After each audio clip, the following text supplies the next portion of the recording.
Here we are in my morning stars, who are now evening stars. They are here, bless your hearts. Hey, Andre. Hey, Robert. Hello, Calvin. Hey, y'all. Correctional officer for the lockdown, sending you so much love. Shalom, Robert. That is your greeting. God bless you. Daryl Prunty.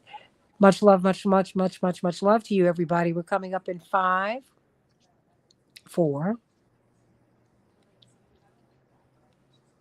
Hey, everybody. Welcome to the Santita Jackson Show here on AM 950 Radio, the voice of progressive Minnesota. It is a joy to be with you, everybody. All of my listeners, I am on my way up to Minneapolis. Yes, Rainbow Push will be in the house. Ariel, did you hear that, Miss Rainbow Push? We are coming to Minneapolis, and we are going to have what Reverend Jackson started, almost 60 years ago when he was in seminary. A regular Saturday morning meeting. It is church, it is rally, it is, I think, all that you need right now. And I really, really hope that you will meet us at the Greater Friendship Missionary Baptist Church at 2600 East 38th Street in Minneapolis. I'm going to send that to you. What is it? Greater Friendship Missionary Baptist Church at 10 a.m. on Saturday. And we're coming up there because there's so much that is happening. And we want to be in touch with the community and uh, give you some information and some inspiration to help you on your way. So let's get to it, everybody. This it has been such a fast moving story. I mean, can you imagine? Look at what's happened since the beginning of the year.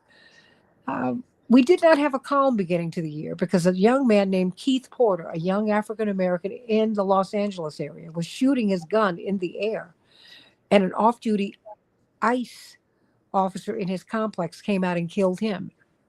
We're not talking about that because he said maybe he's a threat to, he believed him to be, he or she, because they've not been identified. They said that Keith Porter was a threat to the community. Now, people generally shoot their guns in the air on New Year's Eve as you approach the new year. Um, is it lawful? No, but is it tradition? Absolutely.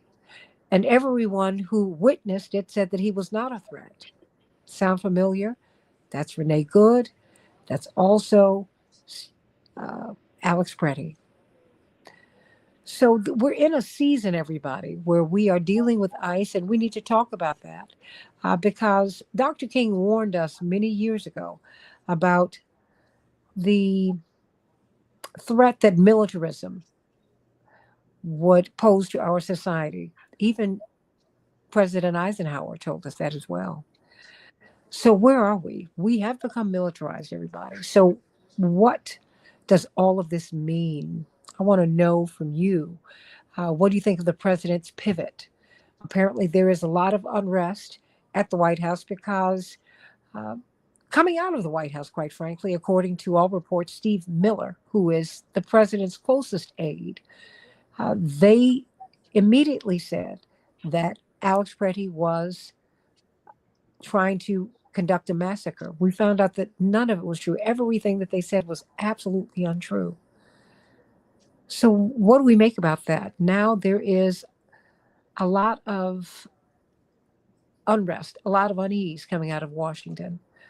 But we need to talk about where we are and where we go from here, because this is an incredible moment in below zero weather. Before Alex Preddy was killed, he was killed on Saturday, but on Friday, tens of thousands of people in Minneapolis went out in frostbite weather, part of a general strike.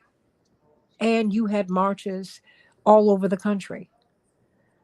And then the next day, Alex Preddy was killed. Wow. What does all of this mean? What does all this mean? I'm so glad to have my sister beloved, Ariel Gold, with us, peace activist. She's with Rainbow Push. She has a tremendous article out, really a piece in the nation in which she talks about Minnesota feeling like it's under occupation, Minneapolis. And she said it's like Gaza. want to hear from her. Rory Fanning, this walk that you made for your brother in arms, really your brother in spirit, Pat Tillman, this walk for Pat in 2008, we can never forget that. Um, you're a veteran who's become a war resistor, someone who is a counter recruiter. And we're going to start with, believe, really someone who is a mother in our movement. And I have to say that with love and with respect, Susan Schnall. My mother and father send you their love. You all are part of they talk about the greatest generation. Well, I think Rory and Ariel, I think I have to give that to our parents because they did something really, really special. You turned the world upside down, and you've given us such a tremendous example of how to change the world. And we're going to have to continue on with that. But while you were in uniform, you opposed the Vietnam War, knowing that you were going to risk court martial, and you were court martialed, and yet you Yes. moved forward. So tell me, if you could just familiarize us with your story. I want people to know who you are, Rory. I think it's so important because I want you to tell us your journey too before we go into now you're the president of the Veterans for Peace, and you all have made a very, very interesting call along with some other veterans who the president attacked. But first, you were court martialed. Why? What did you do?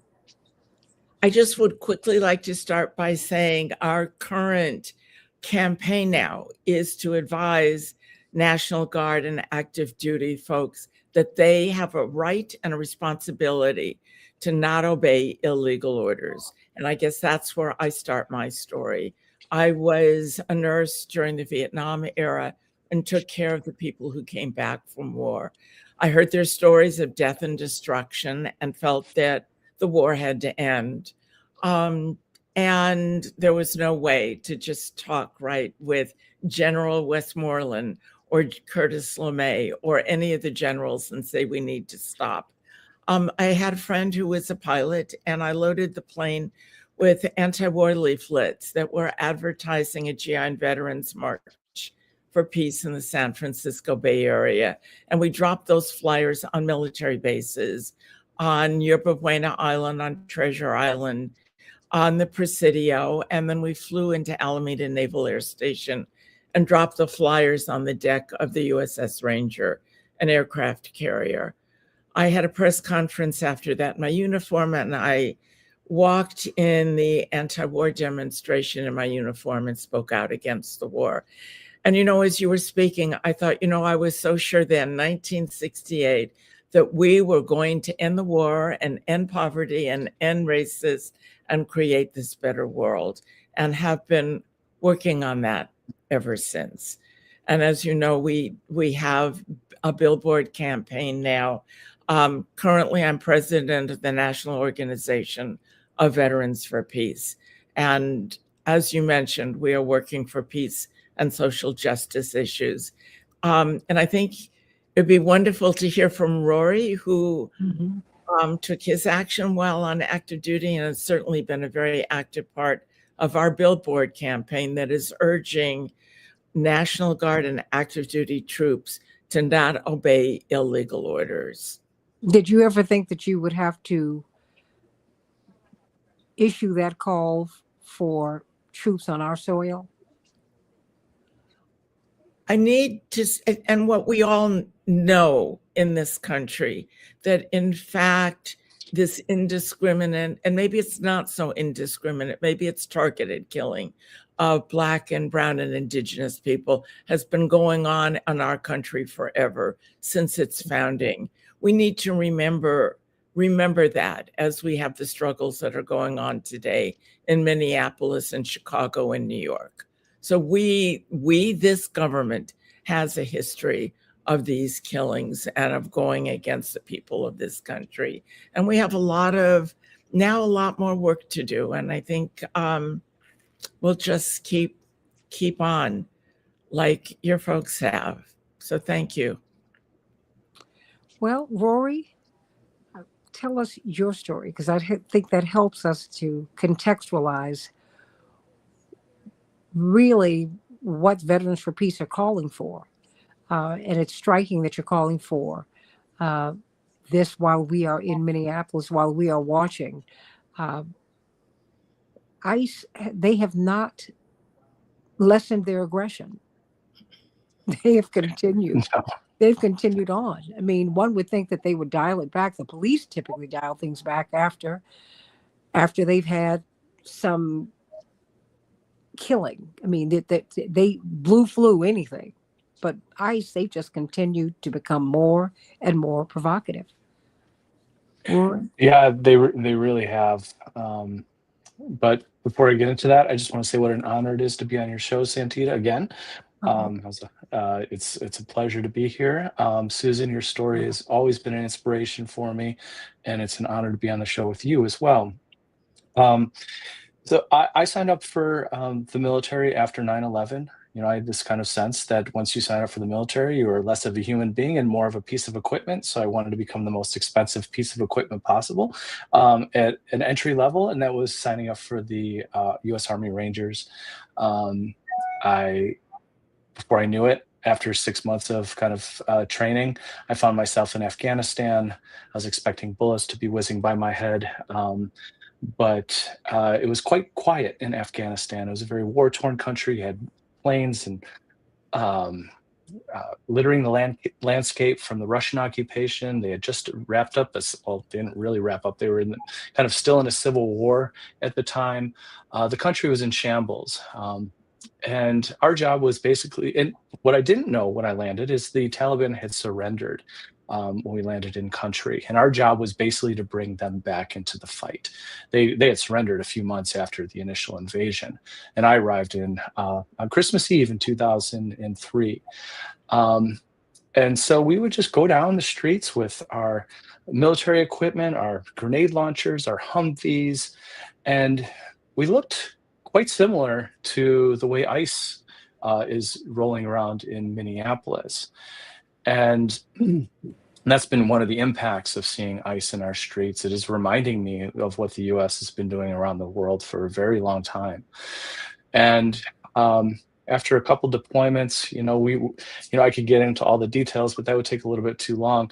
I realized that we were acting basically like bullies. The vast majority of the people that were killed since 9/11 were innocent civilians. Up to 80 to 90% of all those who had died had been innocent civilians, and I saw that with my own eyes.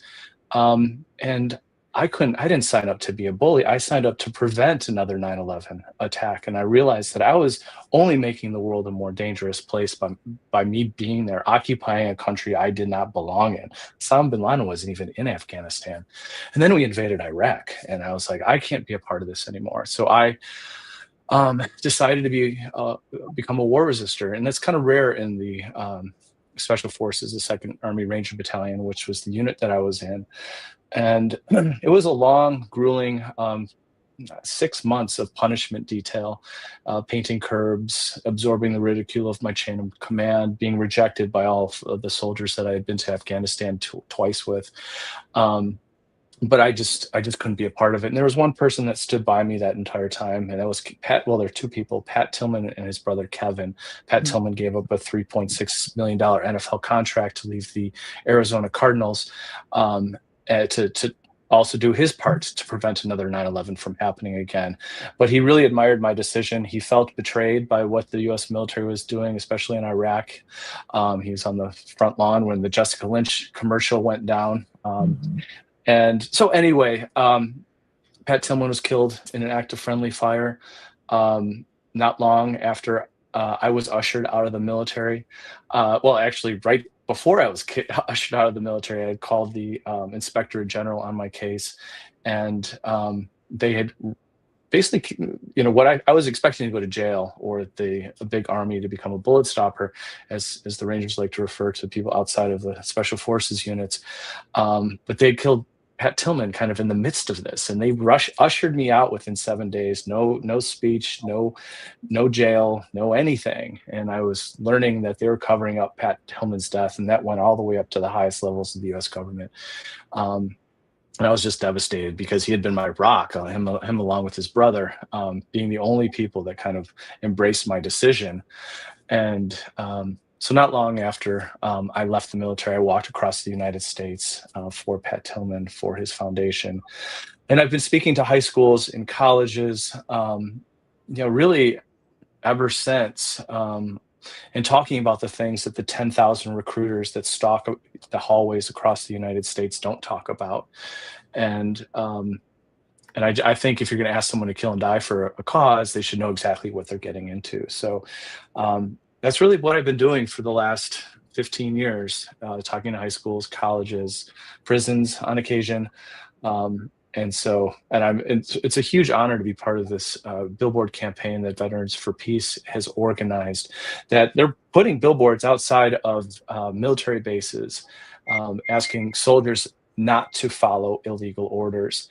And we're just trying to do our best to raise awareness. We know we're dealing with a wannabe tyrant in the Oval Office, and I've seen people who've killed for causes they don't understand. I've seen people who have followed what I would consider illegal orders, and that haunts soldiers for the rest of their lives. And you can't ever get away from doing something that goes against your conscience. And our hope is that we can talk to as many soldiers as possible to think really critically about what they're being asked to do in this moment, and resist. I resisted by myself in the Rangers. I think it's much smarter to resist in large groups, and so I've been also encouraging that. But why is Veterans for Peace? Why are you looking at Gaza? You're looking at Venezuela, stated in the campaign, but you also are looking at Minneapolis. Why? Because we feel there's a military occupation in Minneapolis. And now we see the troops and the military forces turned against thousands and thousands of people in the streets of Minneapolis. And I should say it's not just Minneapolis. We're looking at New York, and we're looking at Chicago. We're looking at all of the cities where the ICE troops, I feel like stormtroopers, are deployed against the people. And what we have is this military force that has come home to harm and to kill the people of this country. It is so important to educate everybody in the country about what is going on. And I believe, our billboards are aimed also at regular people who are out there in the streets to say, understand, this is what is happening to you today. And I just would like to add, I know we talk a lot about the Uniform Code of Military Justice. We need to remember the Nuremberg principles. And those were the trials that were held for the Nazis who committed crimes against humanity. And we need to remember that our government and ICE are committing crimes against humanity today in our cities and against our people.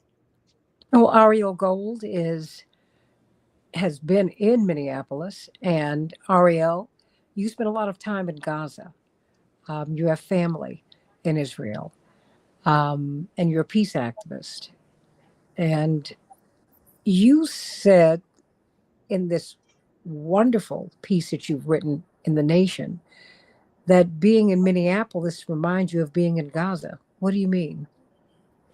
Yeah, absolutely. So I want to encourage folks to read it. And just as a clarification, I haven't been to Gaza, but the West Bank. The West Bank.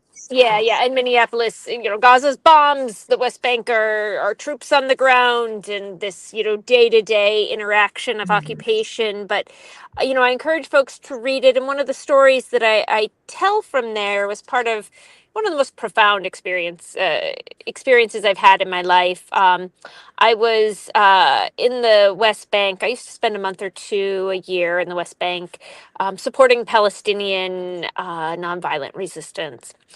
And I happened to be there one time at the same time, and so we joined up together and traveled together with a delegation of Veterans for Peace: Matthew Ho, Ray McGovern, Tarek Kaufman, y'all's friends, and deepest respect. And they saw it there. They saw the West Bank, and they were like, "Oh my God, this is like Afghanistan. This is what I did in Iraq. Like, this is and this is what I saw Minneapolis. It's not just the the the individual acts of violence, which are horrific, but it's a constant undermining and a constant attempt to rip apart the fabric of civil society. It's ensuring that nobody feels safe or restful ever. So in Minneapolis, that looks like all of the restaurants, the hotel I stayed at, they have to lock their front doors. When you wanted to go check into your hotel, before you have your room key, you have to get buzzed in. You have to, and you have, so they know who you are, because ICE is there, because ICE will just come right in. So, I go out to get a burrito at a little lovely Mexican restaurant in the afternoon. I have to knock on the door to get let in, to make sure I'm not ICE. I have to show a code to my Uber driver, because ICE will just jump in somebody's car. And that's part of it. It's a psychological trauma. And in the West Bank, that often looks like shooting people in the knees, right? So you create a whole, well, we've seen that in Gaza as well, but so that you create a whole traumatized generation and a whole disabled generation. And in the West Bank, it looks like what Israeli soldiers call mapping, which is where, and I'm referring specifically to the flashpoint West Bank city of Hebron, which is kind of like a microcosm of the entire West Bank occupation. The soldiers will go around and in the middle of the night, and you never know which neighborhood they're going to go to, but they'll go house to house at 3 a.m. and wake everybody up and tear things apart. And you don't know which neighborhood that's going to be. And they do it so that nobody ever is at ease. Nobody ever has that rest. And my God, that was Minneapolis. And now I want to switch to real quick another comparison between Palestine and Minneapolis. And apparently, I have learned, because I just spent a week there, I have learned that they call it Minnesota nice. Mm-hmm. And there's just love there. There is just community and mutual aid, and nowhere other than Palestine have I ever been like I just was in Minneapolis. Thanked so deeply for coming out there. Here's just a little story, and I'll end there. So I was on my way home, and like traveling home from Palestine, I have my own type of PTSD, and my adrenaline is high, and because I've been in a war zone. But so I was in the airport, and there was this gorgeous looking poodle, and I got a big soft spot for dogs. So I said, "Ooh, what a doggy, whatever." And the woman said to me, "Oh, he's a service dog. He's an emotional support dog, and I have him here, to support people. Would you like to pet him?" And I said, "Oh, I'd love to pet him." And it happened to be Holocaust Remembrance Day. And I had a sign with me that from the group that I was in Minneapolis with, March, and the sign said, "Do justice, love kindness, abolish ICE." And she saw it. She said, "Oh, that." And I said, "Yeah, I was here for this. I came out to be part of the faith leadership, supporting all on the ground." And somehow we started talking about it being Holocaust Remembrance Day as well. And she starts telling me about how her father liberated a camp, and they would go back there every year. And then she said, and it broke my heart. It was children in the Holocaust. It was children. And we both said, in Minneapolis, it's children, right? The 5-year-old kids can't go to school. They're locked in their homes. And I said, yeah, and in Gaza, it's children. And she and I both, we just started crying. And she was like, can we hug? And that's what they call Minnesota nice. It's called Minnesota nice. And 50,000 people. It wasn't just below zero. It was 20 degrees below zero. I have never worn so many clothes in my whole life. But it's not, and I was there for a week, but the people in Minneapolis, they're out every day guarding the churches so that families can go and pray and at least have a warning before ICE barges in. They're out delivering food to the families that can't leave their houses, at no cost to the families. And they're out there on the streets with whistles. And if folks didn't notice, if you watched the video with Alex Preddy, if you notice, you hear whistles constantly in the background because that's what they do in Minneapolis. That's the protection they have. They got whistles around their neck. They're plastic whistles and they're blowing them. And when they do, everyone that's around, that's available, that come out and start documenting and start doing what they can to protect them. And people work in shifts like that. That's what Alex Preddy was doing. That's Minnesota nice. And I've only seen that kind of love from a people under such horrible circumstances in the West Bank. And it's Palestinian, trade as well. And oh, God bless y'all for this campaign, because I am so behind it. And I can't wait for, I came back from Minneapolis hopeful. And I just can't wait for the first ICE officers to start dropping out and speaking out. And yeah, they're going to stoppo out there, but we're going to get some. And I'd love to hear y'all's thoughts on the use of the National Guard right now in Minneapolis. And they've been handing out donuts and hot chocolate and kind of doing that work. And I'd love some thoughts on that. Rory, Susan Schnall, what about that? Because they are being directed to, wouldn't you say, Ariel, they're almost like the anti-ICE? They're assisting citizens, right? Passing out coffee, donuts, things like that. So, Susan Schnall, Rory Fanning, what do you make of that? Is this gaslighting, or is this the state pushing back against this federal force? Well, they were called out by the governor, right, who has been vilified by Trump, and had a discussion. So I think it's right. It's a way of using the National Guard to be nice to the people on the ground and maybe have some authority and be able to push ICE out. But I'm interested, Rory, in what your interpretation is. I guess I feel like they can be used any way the governor of the state wants to, or in some cases, Trump. Because Bavino came from Texas, and that's why they brought him to Chicago, right? Well, that's a great point, Santita, because the National Guard isn't trained to kind of see, the American public as the enemy. They come from the communities that they're being asked to. They are a police force, and I really think they can go either way. I mean, I don't necessarily think it's a given that they're going to stand up for the average Minnesotan or the average American or immigrants. But I do think we can connect with the National Guard in ways we can't connect with the police, because I think the police have been trained to see most of the U.S. public as the enemy. ICE has certainly been trained to see the U.S. public as the enemy, but I do think you can move the National Guard, and I think by move I mean you can convince them. I mean, this isn't their full-time job most of the time, so they don't necessarily have they don't have to pay the bills based on what they get from the National Guard. It certainly helps, and obviously it's not the easiest thing to leave.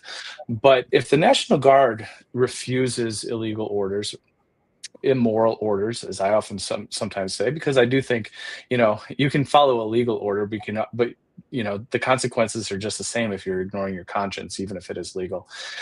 So I do think you can connect with National Guards in a way you can't connect with police and obviously ICE.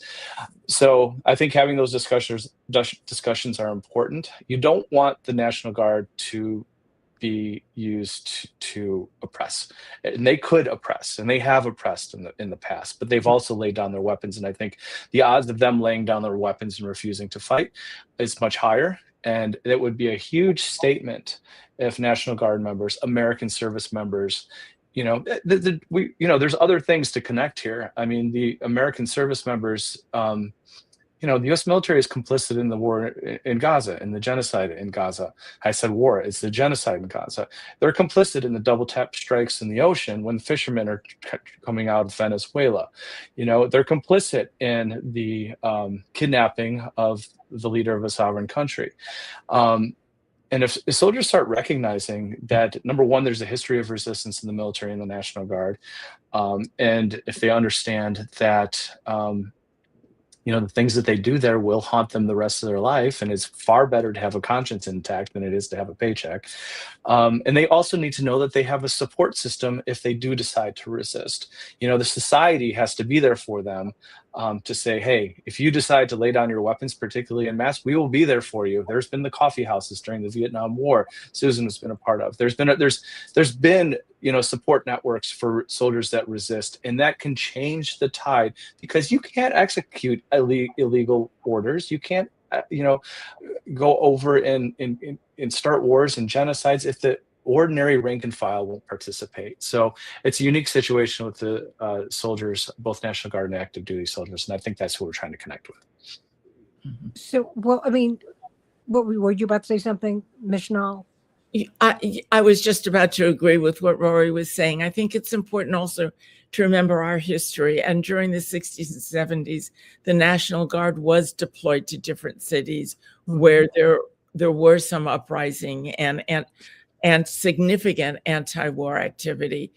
It's just extraordinary. It's an organization that can be used either way.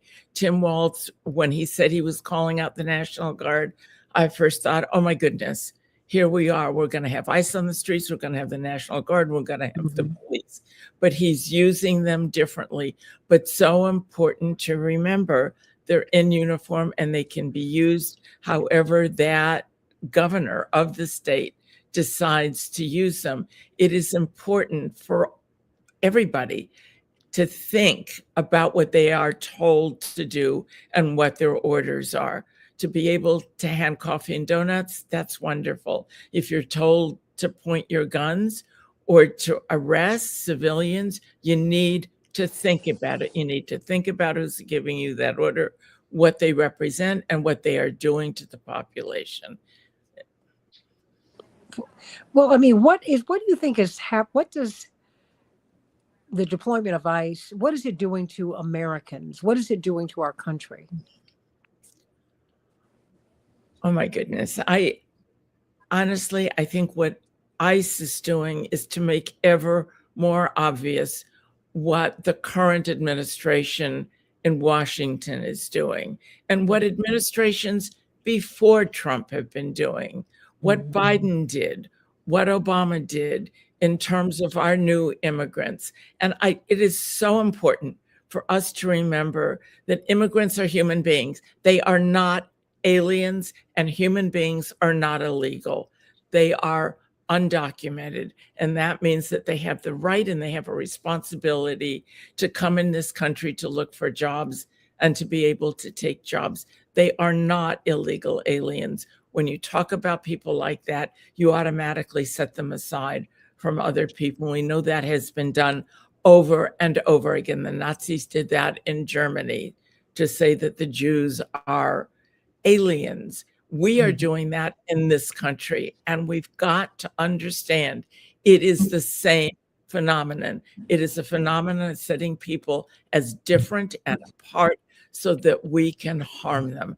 That's what this government is doing and what other national governments have done in this country. We need to understand that people come here because of the wars that we're perpetrating all over the world. So we cause these wars. We have a major impact on the changes in climate because of the wars, because of the use of the military, and we have people who are in need. We have a responsibility in this country to take care of them, to give them jobs, and help their families. Rory, were you about to say something? I was just going to say one quick thing, and the occupation of ICE. Minneapolis is, there's some of these canisters, these killings. There's $1 million homes in these vicinities. What the ICE is doing is showing what the U.S. government, the local governments have been doing to Black and Brown communities for a really long time. So I think it's, number one, connecting us to our history. It's showing what's happening on the south and west side of Chicago, what has been happening for decades. And it's also showing us what we're doing around the world in places like Gaza, Iraq, Afghanistan, all those places. This is what the rest of the world feels on a daily basis, and what the most marginalized communities in the United States feel on a daily basis. And now it's spreading going outside of those normalized places that have seen occupation and violence at the hand of the US government. And so I think that's an important thing. And connecting to that will allow us to number one, figure out strategies on how to fight back against it, because people have been fighting back against this kind of occupation and terror campaigns for a really long time. Now it's just going into white neighborhoods, and it's also going into brown neighborhoods. You're getting, people are getting deported and kidnapped and all this stuff. Not to say, it's all getting amped up, and it's obviously there's nuance and differences, but I do think it's a way to connect us to our history and the present moment that the U.S. is the actions U.S. government is committing around the world. But what does it mean now that it's going into the white neighborhoods, into white communities? It's very interesting. When Michael Brown was killed, and there were uprisings around that, and when George Floyd was killed, and there were uprisings, Palestinian activists reached out to Black activists in the United States via social media, that, to let them know how to deal with an occupying force, the police, many of whom, ironically, who, as you know, as we all know, Ariel, they're trained over there. So they come back here not policing, but occupying, right? So help me to understand, what does it mean now that we're seeing this? We're seeing Alex Preddy did something chivalrous. He saw a woman get pushed down by men, and he stepped in between. He said, you could see him hold his hand up and say, wait, whoa, what are you doing? And while he's recording. And I don't know if, I don't know if because people have been asking where Black people are. I said, when Black people see a police force like this, we stay indoors because it's never going to end well. I'm glad that Alex Preddy and Renee Good and her wife and all of these brave people, all of these brave souls have gone out there. But help me to understand what it means to white people to see this happening in social media and on our television screens. Rory, Susan Schnall, Ariel. Really? It's a wonderful question, right? What does it mean? It means that you too are vulnerable, and the government will turn against you too. That nobody is safe when you have a fascist, authoritarian government that will only listen to its own. It is so extraordinary to me to look at the people around Trump. You have a man whose family came from Cuba, who has stood with Trump, and now Cubans are being sent back as unwanted. Extraordinary. And it's so painful to me, right? Stephen Miller, who is white and is also Jewish, whose family disowns him because he is so antithetical to the values of people that we believe in. Malcolm X said the chickens have come home to roost, and it's we brought the violence back home that we have perpetrated all over the world, and nobody is going to be safe or secure.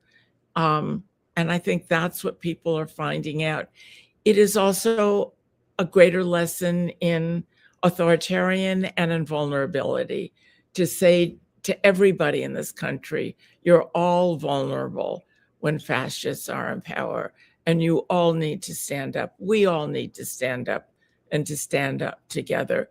I don't know whether your question was, is there a greater awareness among white people today that if they don't have the power, they also are vulnerable to those in power? It's a lesson to be learned in this country. Well, because initially, the way the narrative began, they were looking for brown people, and no one thought that they were coming for anybody but them.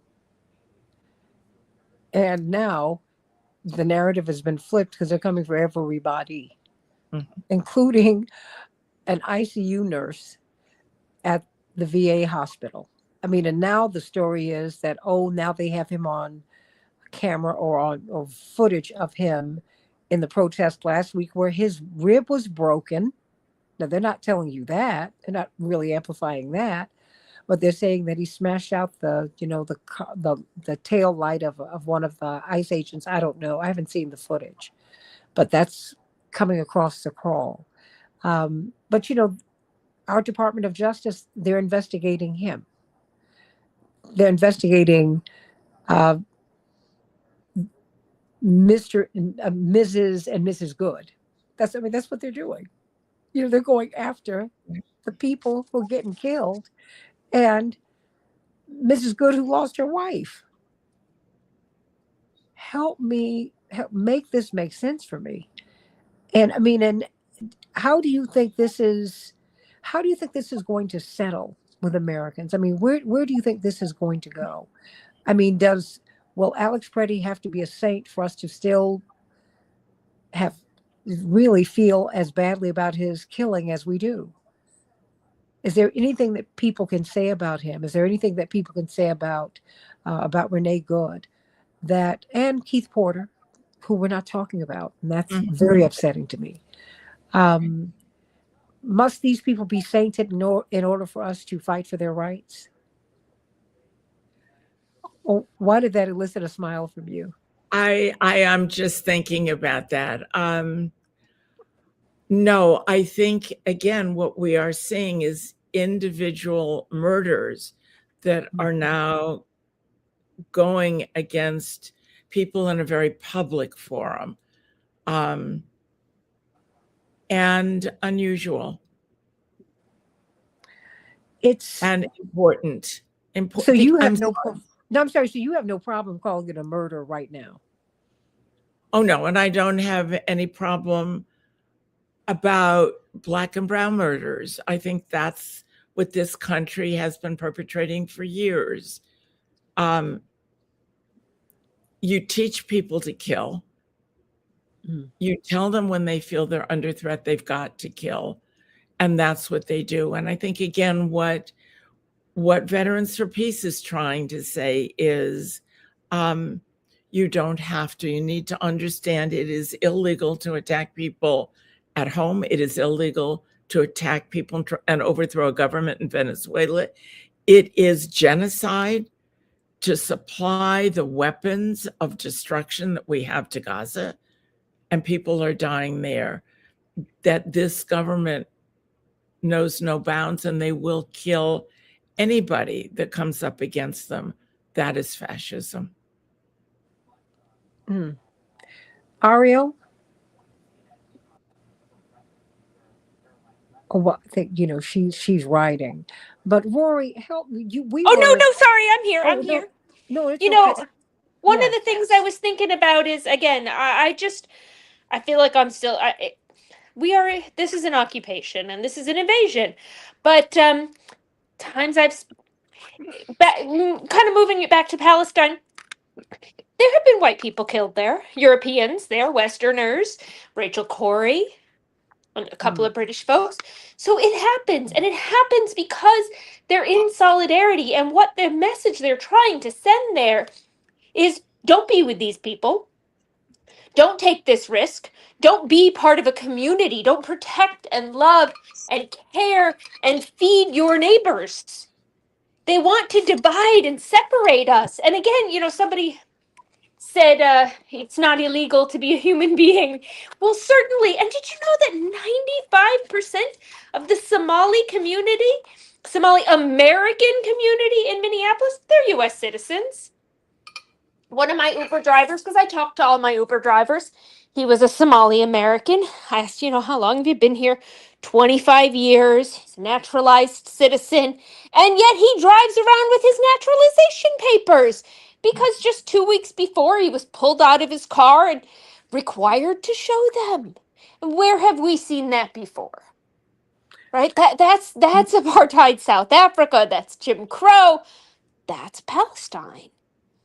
Right? So and a lot of that goal is to divide us, right? Divide and conquer and to separate us from each other.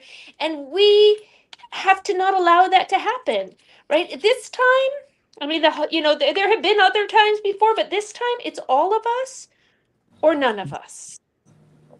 You come for one, you come for all. And that's why 50,000 people in Minneapolis there were a lot of they're mostly white people on the streets doing, in the West Bank, they call it protective presence. What Alex Preddy was doing. It's called protective presence. He's hoping to use his white skin to lessen the risk that his neighbors are under. And in the West Bank, I used to do that by walking children to school in the morning and picking them up in the evening, because they would get tear gassed on the way home from school, little children. And so I was using my white Jewish skin to try and help, and to know that if somebody's going to get killed or hurt or whatever, there's a better chance of it bringing change and having, the headlines be not vilify the person if they're a white person. So, it's all of us or none of us. You come for the people of Minneapolis, the Somali community from Minneapolis, and I'll tell you come for me. Well, what lessons did we learn? I mean, you're right. What lessons did we learn, Rory, in Chicago? From Minneapolis? Well, no. I mean, what lessons did we learn in Chicago that maybe Minneapolis has been learning? Did they learn anything from us? What did we even learn as residents of Chicago? Yeah, I think we've seen a slow escalation. I think we're, learning that no one is immune from this. I think, you're seeing the attack. I found it was interesting with the Second Amendment is the big thing for the Trump supporters and MAGA and, all those right wingers. But the Second Amendment didn't seem to apply, or someone who was questioning the power structure, as Alex was, he shouldn't have brought the gun to the protest, just as the Black Panthers shouldn't have brought the guns to the Capitol in Sacramento under Reagan. These rights seem to only apply to those who are deferential to the power structure. And so I think, there is a selective allowance for who gets what rights. I think we're learning that. I think in Chicago, we're learning we could be next. I do think Minneapolis has been handling the situation extremely well. I kind of go back and forth on the whole, armed resistance kind of thing. We know that, when they tried to, segregate the pools in North Carolina, there were plenty of Black folks that came out with weapons and shot at KKK cars that were driving by, and that it played an important role. And it wasn't all about nonviolence in the civil rights movement. There was other ways of tackling that. And that doesn't really get talked about too much. But I do think Minneapolis was a great example of the power of collective resistance, organized, peaceful collective resistance. I think that's the stage they were at in the moment they were at, which was interesting. How Chicago, how Philadelphia, how Baltimore, how all these other cities deal with it is yet to be seen. I definitely think there's stuff to be learned there, and it's also interesting to look at other countries like South Korea. They overthrew a president for corruption by just sitting in the streets for with carnivals and music shows and food vendors and all this kind of stuff, and they overthrew the president in 2016. I mean, so there's different strategies, there are different tactics, and I think we have to kind of collect all of the things that we've seen, not just in Minneapolis but throughout history and around the world, and apply it to our moment when it does happen. Because they're also not, it doesn't seem like they're going into places like the south and west side of Chicago, as much. They're kind of sticking to the suburbs for some reason. Why do you think that is? Interesting. Political retribution obviously is one of the things. I think they're scared of going into certain neighborhoods, and you know they want to be around the soccer moms. I think in some ways.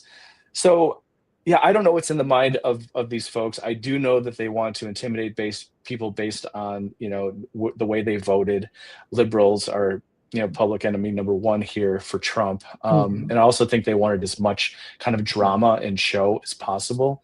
So yeah, we had roofers, landscapers just 2 blocks from our house all get snatched in the fall, and it was on Halloween. Just, you know, kids getting ripped from their mothers, you know, as they were trick or treating here in where I live, and it's been incredibly disturbing. So yeah. Well, you know, before we go, I want to find out from, let me start with you, Ariel, just what our takeaway is in this moment. As I shared with you, Rainbow Push, we are coming up to Minneapolis, and you will be hearing from me talk about that, because I really look forward to seeing all of you, when we get up there on Saturday at the, wait a minute, Greater Friendship Missionary Baptist Church at 2600 East 38th Street. I'm really looking forward to being with you there. So Ariel, what's the takeaway? Because this is not this. I have a feeling that this is just growing. This Yeah, is yeah. So, this is. you know, I think I'm still in my same train of thought about all of us or none of us, and I was thinking stronger together. Mhm, I was thinking a lot about, like, why Minnesota? Like, why was that the place of the big surge? And of course, surges are headed elsewhere. I hear Seattle is preparing, but I thought, why did they do Minneapolis? And one of my just a theory is that they figured, oh, dead of winter, and you know, there's so many white people there. It's very Swedish, very Norwegian, and maybe they figured they had those divisions, right? And that folks would mm, stay home. I mean, good God, 20 degrees below zero. Who's gonna? You really do have to worry about frostbite. People aren't mhm, really going to come out. They're not going to protect each other, and that everyone's going to, you know, be for themselves.